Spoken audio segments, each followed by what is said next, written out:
করতে বলছে, ঘুরতে বলছে।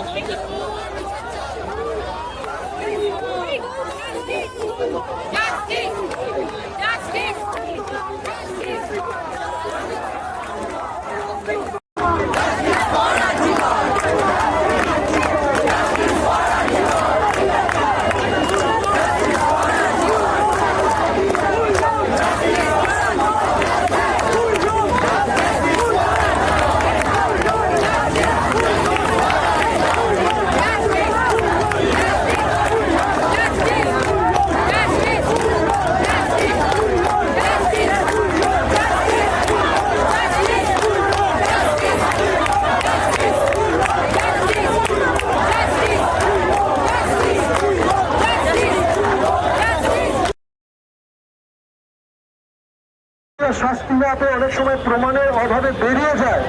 আমরা চাই এই ক্ষেত্র দিয়ে শুরু হোক, অন্তত এই ক্ষেত্র নয়, এই ঘটনা দিয়ে শুরু হোক যেখানে দোষীরা দ্রুত এবং চরমতম শাস্তি পাবে। একজন নাগরিক হিসেবে এবং নাগরিক নামিয়ে আমরা এই দাবিটা তুলি যে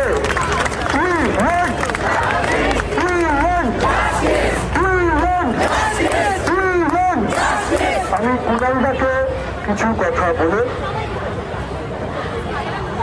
আমরা 1.5 ঘন্টা ধরে যে মিছিল করলাম, প্রথমেই ক্ষমা চেয়ে নিচ্ছি যে ট্রাফিক এখনো পর্যন্ত 1.5 ঘন্টা ধরে আটকে ছিল এবং যে ট্রাফিক এখনো পর্যন্ত আটকে রয়েছে। আমি শুধু আপনাদের উদ্দেশ্যে বলবো, যারা এই মিছিলের জন্য প্রায় 1.5 ঘন্টা ধরে আটকে রয়েছেন, অ্যাটলিস্ট আজকের দিনে আপনার মেয়ে, আপনার মা, আপনার বউ, আপনার প্রত্যেকটি নারী যারা আপনার সঙ্গে জুড়ে রয়েছেন, তাদের জন্য আপনারা আটকে ছিলেন। আমরা পথে নেমেছি আমাদের রাজ্যের নারীদের সুরক্ষার জন্য। আজকে গত 14 তারিখ থেকে এখনো পর্যন্ত আমরা ইউটিউবের যুব সমাজ থেকে শুরু করে সমস্ত বয়সী এখানে রয়েছি। এখনো পর্যন্ত একটা ক্লু আমরা পাইনি যে এই ঘটনার সঙ্গে আর কারা কারা জড়িত রয়েছে। ইউটিউবাররা কোনো খেলা খেলে না, ইউটিউবাররা আওয়াজ তুলতে পারে, ইউটিউবাররা সমাজের যে কোনো ক্ষেত্রে ভূমিকা রাখতে পারে, ইউটিউবাররা পারে কলকাতার রাস্তা কাঁপিয়ে দিতে। ইউটিউবাররা জবাব চায়।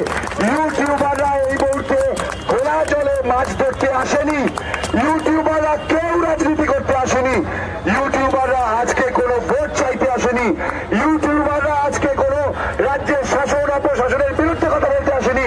ইউটিউবাররা শুধু এসছে জাস্টিসের জন্য। এই ঘটনায় যারাই যুক্ত থাকুক, এই ঘটনায় যে কোনো শক্তি যারা এই ঘটনাকে আটকে দেয়,